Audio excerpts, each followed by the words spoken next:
Miguel, tudo bom? Como você tá? Olá, Thalita, tudo bem?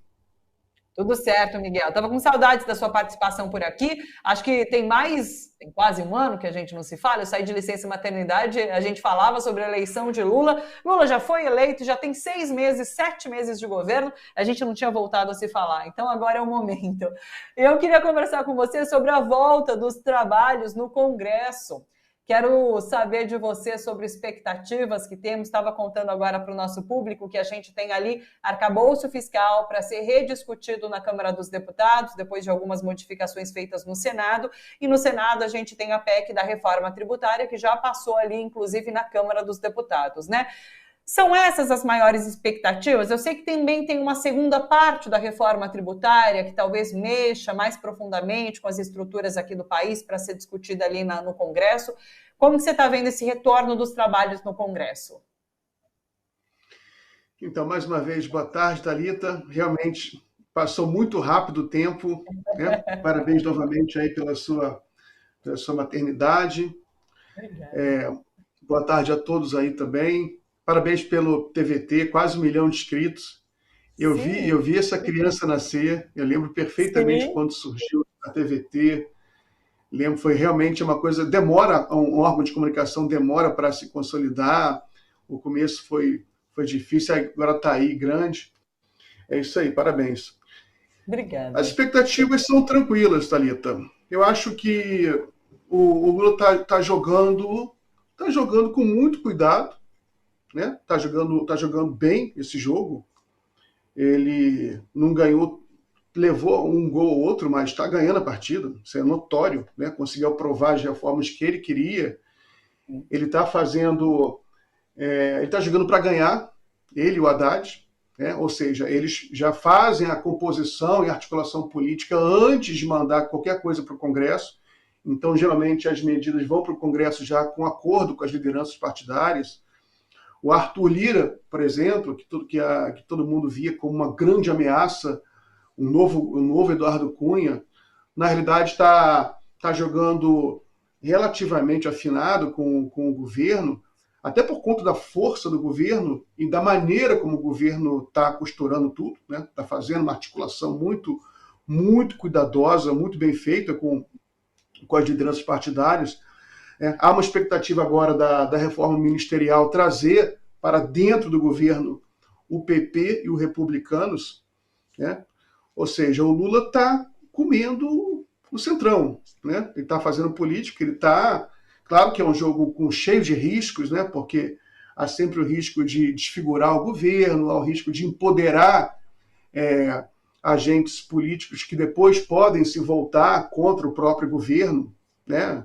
É um risco calculado que o Lula está fazendo e que a sociedade brasileira entende, né? Entende porque é política, é a maneira como se faz política numa democracia. Não vou dizer nem a maneira que se faz no Brasil, não, todo mundo é assim, né? Nos regimes parlamentaristas você tem que compor com as forças no Congresso. O Brasil não é parlamentarista, mas tem uma cultura já parlamentarista que foi se impondo, né? Parte talvez viesse de qualquer forma, parte foi imposta pelo processo político nos últimos anos. O legislativo está muito empoderado, né? Enfim, eu acho que essas reformas aí que você citou, a tributária, deve ser aprovada tranquilamente, né? Por uma surpresa positiva, ela foi melhorada no Senado, né? O Senado conseguiu retirar alguns pontos mais negativos, né? Tirou o Fundeb, tirou alguma coisa tanto o arcabouço quanto a reforma tributária. No final, por incrível que pareça, vão ficar um pouco melhores do que saíram da Câmara dos Deputados. E há um interesse das lideranças partidárias, há um interesse do Arthur Lira. Então, é como se fosse uma máquina autogovernada, é um carro sem motorista já, entendeu? Ele já dirige sozinho, o Lula não precisa mais conduzir e fazer grandes articulações para provar isso, porque já começou a funcionar sozinha essa máquina. E agora isso não tem mais, não vejo mais muito problema no Congresso Nacional. Agora o grande desafio do Lula vai ser lançar o PAC 3. Né? Esse vai ser o grande desafio desse segundo semestre. Vamos ver como vai vir, né? E vamos ver se consegue, acelerar a máquina para começar logo, né? Para não ficar, para que a burocracia não atrase muito o começo das obras, né? Porque se as obras começarem logo no segundo semestre, a gente pode ter uma geração de emprego boa. E o ano de 2023 terminar com um mercado de trabalho revigorado, que vai ser muito bom para o Brasil. Vai ser bom para o Lula também, porque ele entraria, caso isso confirme, está se confirmando, mas caso realmente se confirme até o final do ano, a gente não pode, né, contar com o ovo na galinha antes da hora, mas se terminar bem, o Lula vai ser um eleitor importante para as eleições municipais de 2024. Né? Todo mundo já está começando a olhar, sabe que é importante, sabe que vai ser o termômetro, o grande termômetro já, o grande termômetro do governo e para 2026. Falava agorinha sobre isso com o Fernando Horta, mas em relação a Bolsonaro e o bolsonarismo, como a eleição de 2024 também vai ser um termômetro de força política de Bolsonaro, né? E isso a gente discutia aqui em São Paulo e capital paulista, mas por todo o Brasil, com certeza. Agora, deixa eu pegar um pontinho em relação à reforma ministerial que você traz, porque, na verdade, você fala sobre essas discussões no Congresso sem grandes dificuldades, mas Lula faz essa reforma ministerial neste momento justamente para garantir uma base no Congresso que o ajude a aprovar as reformas que ele quer fazer, né? Você acredita que talvez, sem essa reforma, ainda seria possível continuar pautando e passando medidas e ações do governo? Ou essa reforma ministerial, neste momento, é importantíssima, é ponto, na verdade, para que isso possa acontecer no futuro?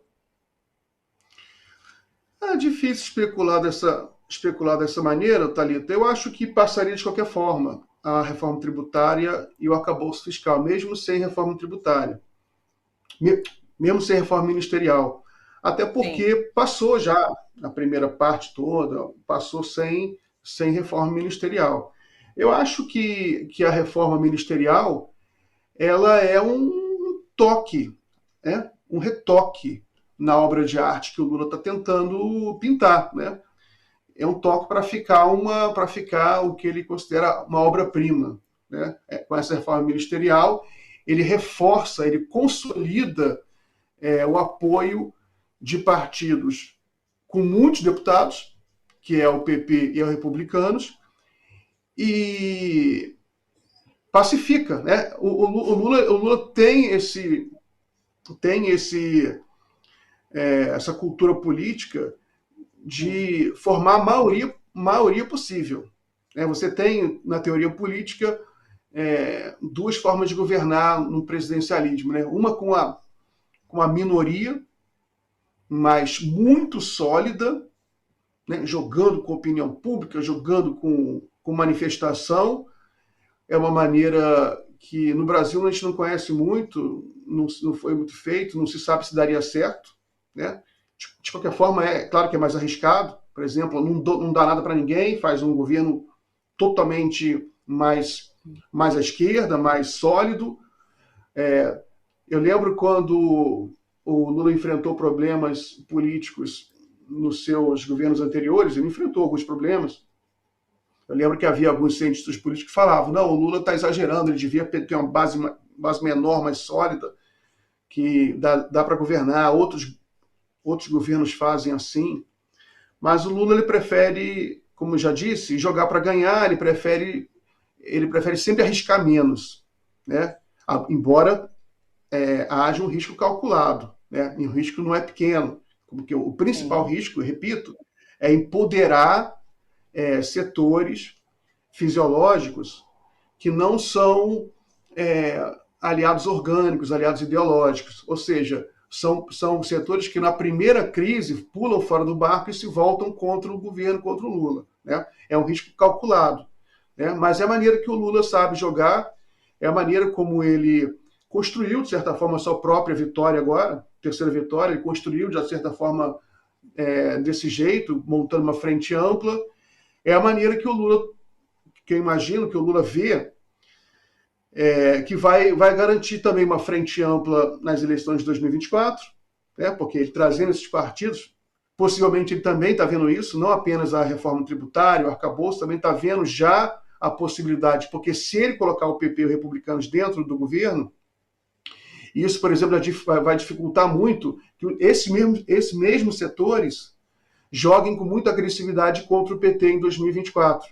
Então, ele já neutraliza, de certa forma, esses setores para ter uma articulação mais azeitada já nas eleições municipais e blindar o PT e o governo de críticas desses setores que são perigosos, porque são setores muito ligados ao grande capital e ao centrão, são setores que a gente não apenas tem um legislativo empoderado, a gente tem hoje no Brasil um setor municipal empoderado, né? As prefeituras estão muito empoderadas, porque cresceram muito, né? Estava até analisando aqui a questão do funcionalismo, né? O número de servidores municipais cresceu muito no Brasil nos últimos 15 anos, não cresceu federal, não cresceu estadual. O crescimento foi puramente dos municípios, então são máquinas políticas maiores, mais poderosas. Então o Lula está jogando já para neutralizar esses eventuais ataques ou articulações desses setores do centro, que tem muitas prefeituras também, contra o seu governo e contra o seu campo.